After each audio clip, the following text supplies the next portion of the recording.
Bonjour les amis et fans de l'Olympique lyonnais. Alors oui, Tonnerre de Brest, eh bien on s'est pris une marée assez impressionnante donc hier dans notre déplacement à Brest. Donc bienvenue dans ce débrief. Alors évidemment, il y a énormément de déceptions et d'inquiétudes autour de l'Olympique lyonnais après cette prestation. D'ailleurs, vous étiez quand même assez optimiste dans le sondage que j'avais lancé avant le match. Vous voyez, 65% envisageaient une victoire de l'Olympique lyonnais, 19% un match nul et seulement 16% une victoire de Brest. Alors moi, j'étais moins optimiste, tout simplement parce que j'avais vu les matchs de cette équipe brestoise. Comme je l'ai dit dans ma vidéo de présentation, je les avais vus donc à Marseille, où ils s'étaient inclinés 2-0, mais ça ne reflétait absolument pas la réalité du match. Et je les avais vus également à Reims, puisque c'était nos deux prochains adversaires, donc je trouve ça, le calendrier tombait bien, et j'avais vu quand même toutes les qualités de cette équipe, des qualités d'ailleurs qu'on a retrouvées aujourd'hui. Donc dans ce débrief, je vais évoquer le match rapidement, les statistiques, les déclarations, et puis qu'est-ce qu'on fait maintenant, quoi. Est-ce qu'il faut vraiment s'alarmer ou est-ce qu'il y a quand même des motifs d'espoir? Alors le match, on va dire, commençait avec un premier petit événement, c'était l'envoi dans les tribunes de Shkelly Alvero, qui était prévu pour être titulaire, et qui n'a pas trouvé mieux que d'être en retard à la causerie. Il faut quand même savoir que là, donc on jouait à l'extérieur, donc tout le monde a voyagé ensemble, tout le monde était, je pense, dans le même hôtel, et donc évidemment, on se demande bien comment Alvero peut être en retard, alors que c'est le premier match où il aurait été titulaire en Ligue 1. Donc déjà, un vrai questionnement sur le professionnalisme du gamin. Et la sanction, alors certains la trouvent peut-être excessive, moi je ne trouve pas, dès lors que Fabio Grosso veut essayer de réinstiller, on va dire, du professionnalisme, de l'exigence dans cet effectif, la sanction me paraissait tout à fait normale. Alors, je l'avais dit dans ma vidéo d'hier, où je note d'ailleurs que certains m'ont dit comment ça, tu fais des vidéos pour commenter des rumeurs de l'équipe, c'est n'importe quoi, l'équipe probable, ça veut rien dire, c'est pas Hugo Guimet qui fait l'équipe. Oui, mais Hugo Guimet, c'est un journaliste. Et d'ailleurs, si j'ai fait la vidéo, c'est aussi parce que le site Olympique Lyonnais confirmait l'absence de Ryan Cherki dans le 11 de départ. Et évidemment, cette absence faisait évidemment couler beaucoup d'encre. La présence de Tolisso et de Cacré dans le 11 faisait également couler beaucoup d'encre.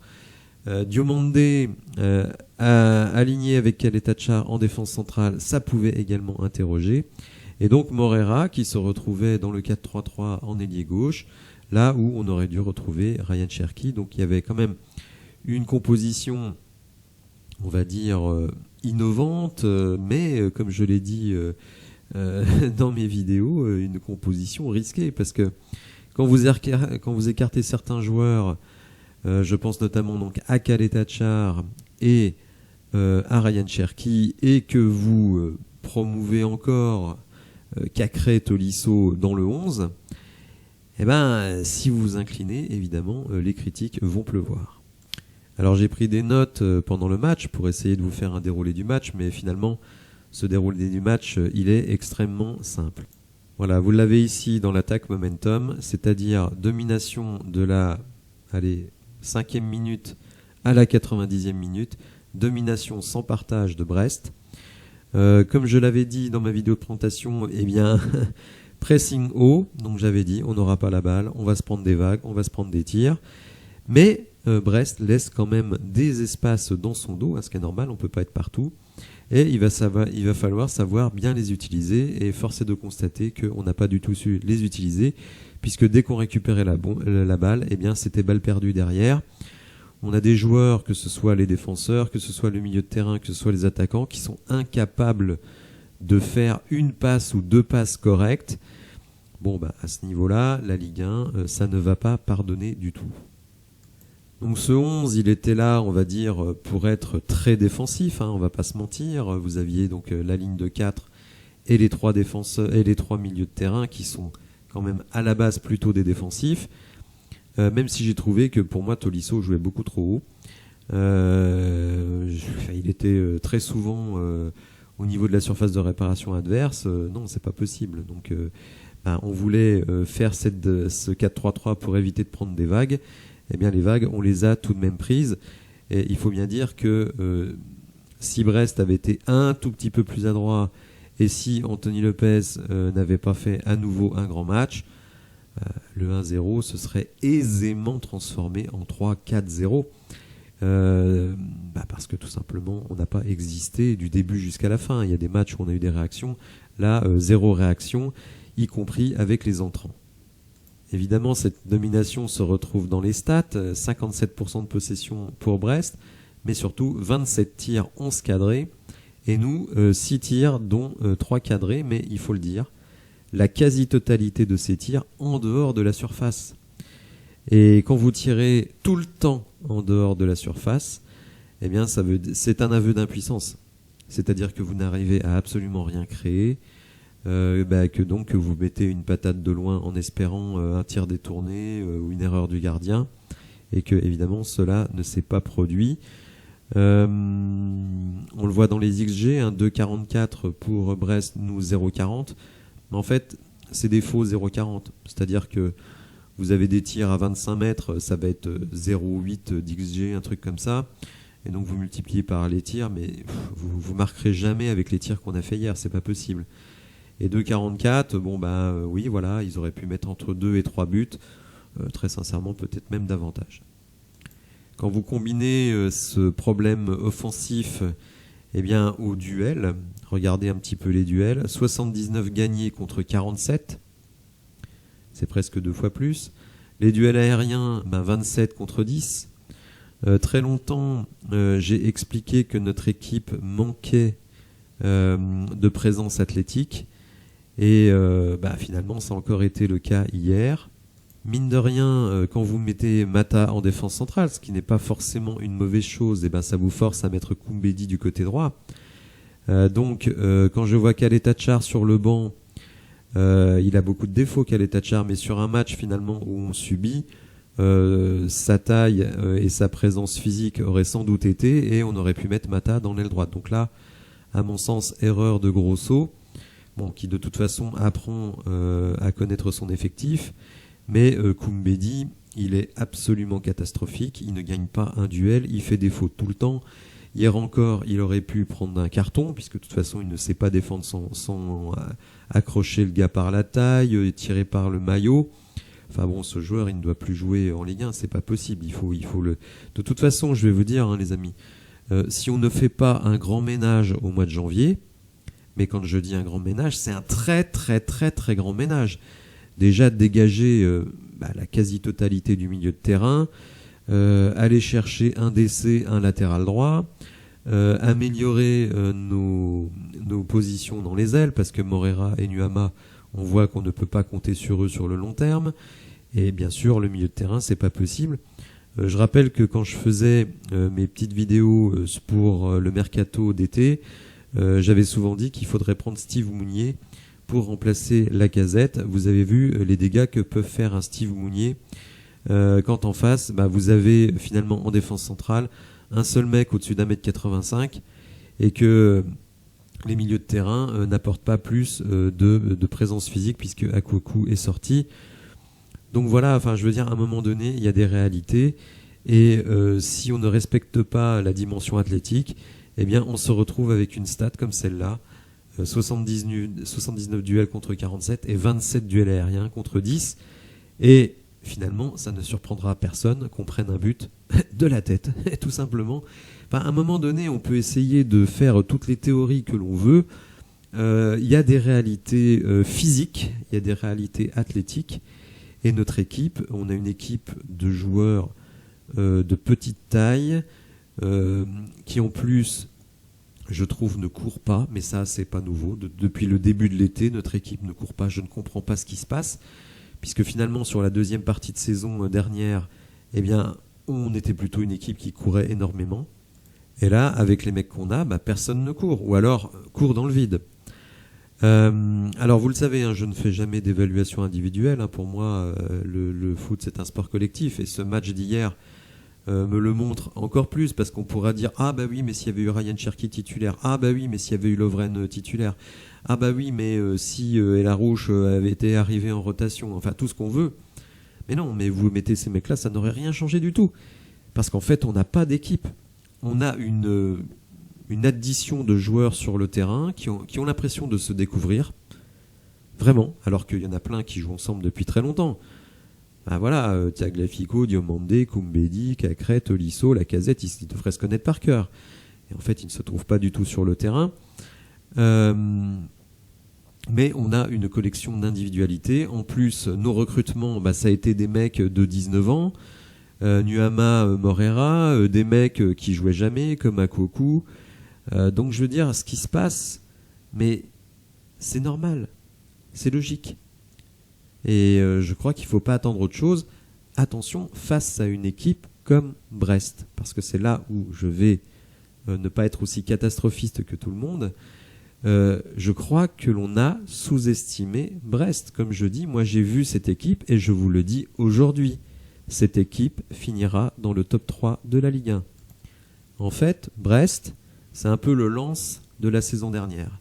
Une équipe qu'on n'attend pas forcément, mais qui est ultra cohérente, qui ne joue pas d'autres compétitions que la Ligue 1 et la Coupe de France. Donc ça permet de préparer bien ces matchs. En plus, maintenant, on est passé à 18 clubs, donc vous avez le temps de préparer vos matchs, vous avez le temps de la récupération quand vous faites énormément d'efforts, parce que c'est une équipe qui fait énormément d'efforts, qui fait un pressing haut, qui a beaucoup d'engagement, mais qui a aussi des joueurs revanchards, des joueurs techniques.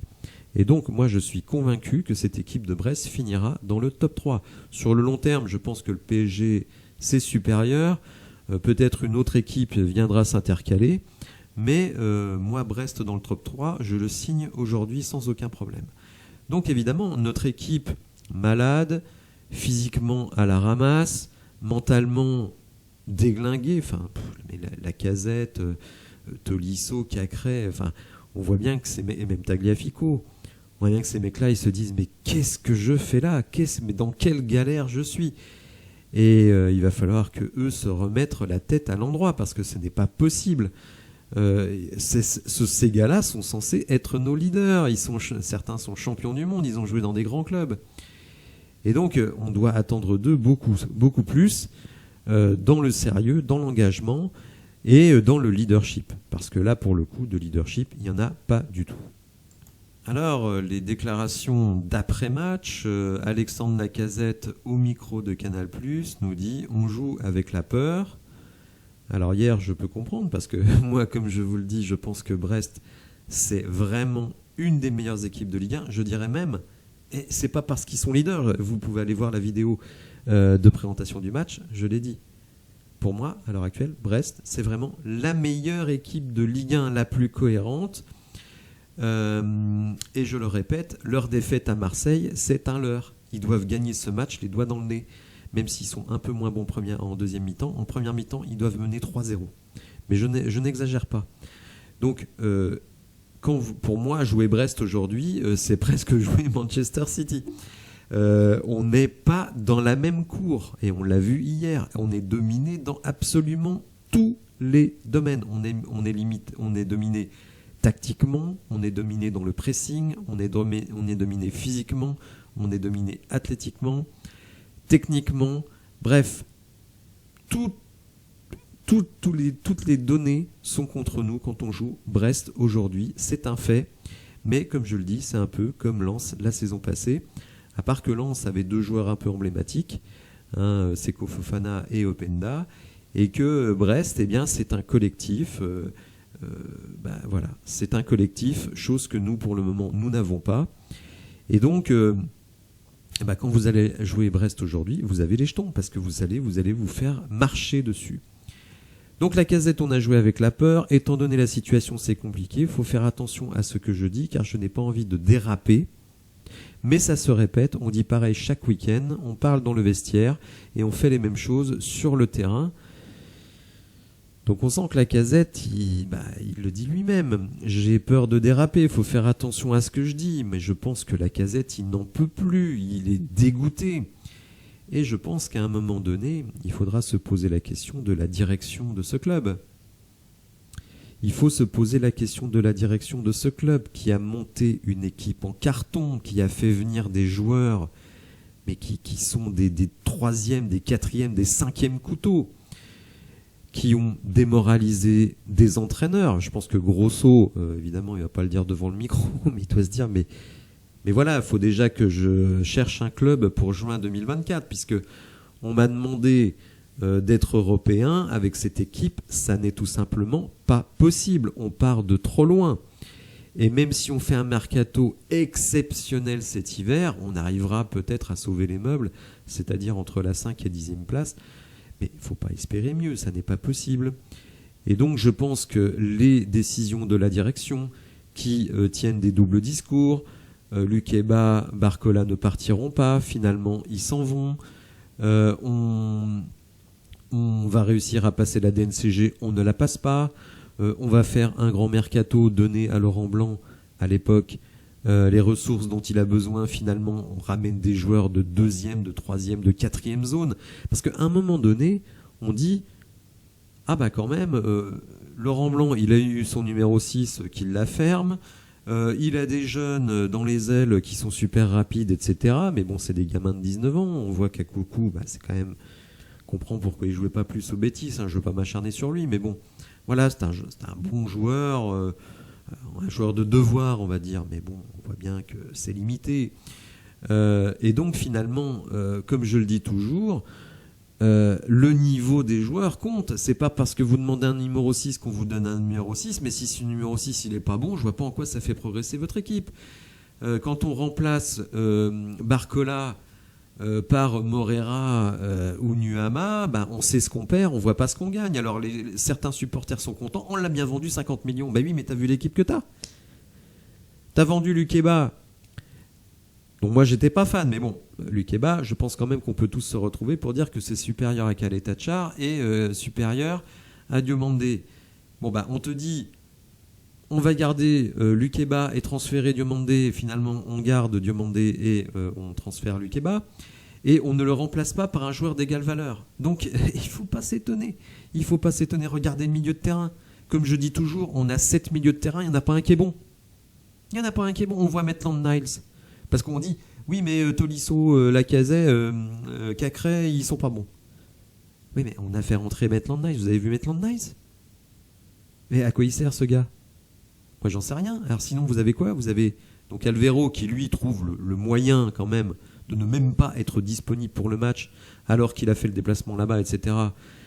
Et d'ailleurs, on m'a dit, ah, t'as vu quand même, maintenant on fait des mises au vert. Bah oui, on voit ce que ça produit, la mise au vert, c'est-à-dire rien du tout, en tout cas rien de différent.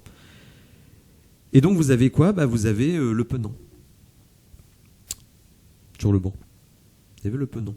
C'est ça la rotation. Alors certains me diront, ah oui mais Larouche, il a joué une demi-mi-temps en pro depuis qu'il est à l'Olympique Lyonnais. Il n'a pas joué sous Peter Bosz, il n'a pas joué sous Laurent Blanc, il joue pas sous Grosso. Moi je veux bien qu'on ait des pépites cachées sur le banc ou dans l'effectif, mais bon, à un moment donné, il faut se calmer. Vous imaginez le pauvre et Larouche là avec son 1m66 alors qu'on se fait défoncer dans tous les duels. Alors oui, il a de la technique, oui, il est volontaire, mais 1m66, je suis désolé, c'est terrible pour lui. Mais à un moment donné, il y a des réalités physiques. Et la Ligue 1, c'est ultra physique. Tous les joueurs qui viennent de l'étranger vous disent, alors peut-être que techniquement, c'est pas toujours génial, mais la Ligue 1, c'est ultra physique. Alors qu'Acré, lui, il nous dit, on n'a pas su jouer au foot, on a subi du début jusqu'à la fin, c'est inadmissible. Alors, j'aimerais bien qu'il m'explique ce que veut dire ce inadmissible. Parce que lui, il était sur le terrain, l'ami Cacré. Donc est-ce qu'il parle de lui? Est-ce qu'il parle de l'équipe? Je ne comprends pas ce qu'il veut dire dans inadmissible. Bref, il faut assimiler les consignes du coach. Ouais, vous n'assimiliez pas celle de Laurent Blanc. Je vois pas trop ce qui va me faire penser que vous allez assimiler celle de Grosso. Je sais qu'on le dit à chaque fois. Bah oui, mais il faut travailler. Il faut comprendre ce qu'il veut. Il faut comprendre ce qu'il veut. Visiblement, il ne comprend pas ce qu'il veut. Donc là aussi, c'est un problème d'intelligence collective, un problème d'intelligence individuelle. Enfin, franchement, je me pose vraiment des questions. Alors il le dit, Cacré, oui, c'est une crise, on n'a pas gagné un seul match, donc c'est un fait et ce n'est pas normal. Alors, ce n'est pas normal que Lyon ne gagne pas un seul de ses 6 premiers matchs. Si vous rajoutez les matchs amicaux, on est à 10 matchs sans victoire. Enfin, bon, après, certains me diront, on a quand même battu Auxerre dans un match en 3 fois 30 minutes. Enfin bon, bref. Mais oui, ce n'est pas normal, mais c'est avec cette équipe-là, avec la mentalité qu'il y a autour du club, avec tout ce qui se passe à l'intérieur du club, bah finalement, c'est pas si étonnant que ça. Enfin, le coach, sur les déclarations, Fabio Grosso, il faut vraiment augmenter le niveau d'intensité collectif. Je connais mon équipe, surtout par la vidéo pour le moment, alors il faudra du temps. Mais ce que je demande, c'est que les joueurs répondent sur le terrain avec les actes, pas des mots. Alors là, bon, Grosso, il se rend compte de la tâche. Il se rend compte de là où il a mis les pieds. Et que ça va être extrêmement compliqué. Alors à ce stade, de toute façon, on n'a pas le choix. On est obligé de faire confiance dans l'entraîneur, que moi je ne critique pas. Je pense qu'il a fait une erreur avec Mata, qu'il a mis en défense centrale. Parce que mettre Mata en défense centrale, c'est titulariser Koumbedi. Et je pense que Koumbedi, il n'a pas le niveau de la Ligue 1. Donc s'il avait mis Kaletacha, je pense qu'on aurait été moins embêté dans les duels aériens. Parce que finalement, si vous regardez bien, Diomandé ne fait pas un mauvais match. Il fait d'ailleurs même plusieurs premières passes, pas mal du tout. Bon, d'autres moins bonnes, mais je veux dire, il ne fait pas spécialement un mauvais match, Diomandé. Donc, je pense qu'il a fait cette erreur-là. Je pense que il a vu Morera trop beau, clairement. Je pense que Cherki, même dans l'aile, ça aurait été largement supérieur. Et puis, il y a ce problème du milieu de terrain. Mais comme je dis, le milieu de terrain, il voulait mettre Alvero, et Alvero se conduit comme un gros teubé. Il n'y a pas d'autre mot à dire. Akoukou, c'est volontaire, mais c'est limité. Donc finalement, il se dit, bon, qui je peux mettre ?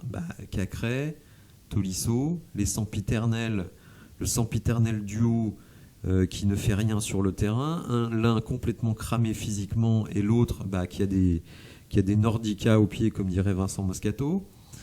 Et puis, s'il regarde sur le banc, qu'est-ce qu'il a ? Maitland Niles ? On a vu, Maitland Niles, ça sert à rien. Je ne sais même pas ce qu'il fait sur le terrain, Maitland Niles. Le Penant,